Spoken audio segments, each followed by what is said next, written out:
Première du film Dia Oufoué, film lancé à l'Hôtel Ivoire, film coproduit par la RTI qui montre un pan de la vie d'Houphouët-Boigny, premier président et bâtisseur de la Côte d'Ivoire moderne. On fait le point avec Issa Yeo Tchona.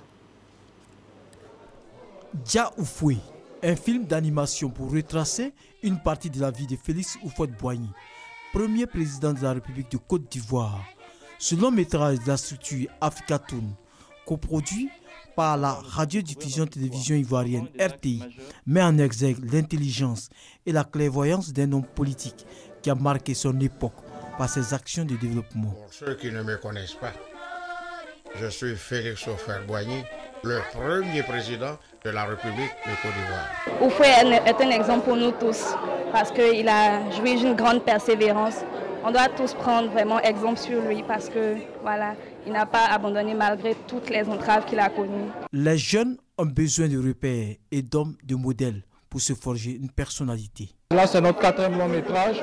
Et donc, pour ce 4e là, on a décidé de travailler sur le premier président de la République de Côte d'Ivoire, le père de la nation, Félix Houphouët-Boigny.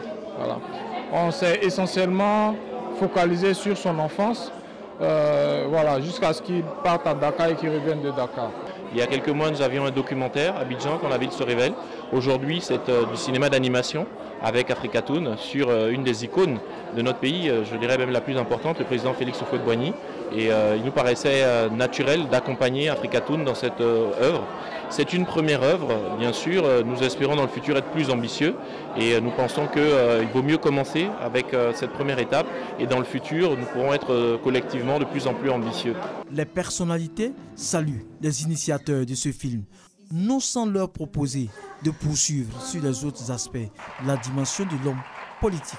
Pour nous qui sommes nés alors qu'il était déjà président, partant du principe qu'il était président à partir de ses 50 ans, il y a tant de choses que nous ne savons pas sur lui, il y a tant de choses que nous aimerions découvrir, et qui mieux que des jeunes Ivoiriens pour remettre cela en avant. Nous avons vraiment pris plaisir à regarder ces films et nous avons félicité l'initiateur, l'acteur, et nous lui avons demandé que nous étions disponibles pour lui fournir d'autres informations pendant que nous l'avions vraiment connu.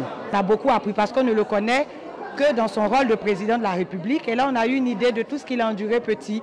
Et ça nous a donné une idée un peu de ce qu'il a vécu pendant la colonisation. On a beaucoup aimé. Et pour les enfants, c'est très instructif. C'est un film qui va permettre aux jeunes générations d'apprendre à connaître ce qu'a été le président Houphouët-Boigny. Vous savez, très souvent, les paroles s'envolent.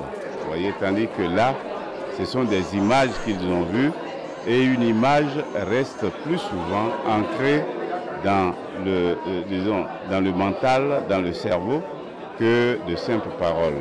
70% de la Côte d'Ivoire a moins de 35 ans et la plupart d'entre eux sont nés quand Houphouët-Boigny était mort. Donc ils ne le connaissent pas. Il faut peut-être maintenant passer à une autre étape, prendre des scénaristes confirmés, prendre des acteurs confirmés, pour pourquoi pas faire ça sous forme de feuilleton qui pourra être diffusé d'abord sur la RTI et ensuite dans d'autres médias à travers le monde. Il y a des films sur Nelson Mandela, il y a des films sur Gandhi, pourquoi pas des films sur Houphouët-Boigny. D'une durée d'1h30, Dia Oufoué sera au programme au cinéma majestique de Sokosé à partir du 16 décembre pour une durée de 2 mois.